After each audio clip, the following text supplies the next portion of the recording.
Механикалық толқындар. Механикалық тербелістің қатты, сұйық, газ тәрізді денелерде таралуын механикалық толқын деп атайды. Толқынның басқа бір анықтамасы тербелістің уақытқа байланысты кеңістікте таралуын толқын деп атаймыз. Толқындар екі түрлі болады: көлденең және қума толқындар. Біріншісі көлденең толқындар. Тербелістің бағыты толқынның таралу бағытына перпендикуляр болса, толқын көлденең толқын болады. Көлденең толқынға мысал судың бетінде болған толқындар. Суретке назар аударайық. Судың бетіндегі толқын кетті. Мысалы, бөлшектер тек қана жылдамдық бағыты оңға қарай болса, бір бөлшек тек қана жоғары немесе төмен тербеледі. Не болады? Мына жаққа жоғары кетеді, мына жерде төмен кетеді.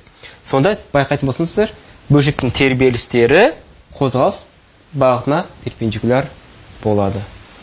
Толқындардың екінші түрі қума толқындар. Кейбір деректерде бойлық толқындар деп те өтеді.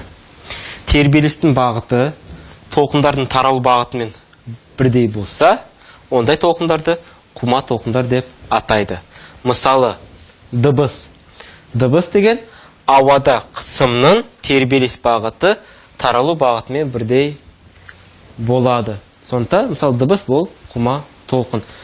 Енді мысалы суретке қарайтын болсам, бөлшектің тербелісі байқайтын болсаңдар, тек қана жылдамдық бағытында болады.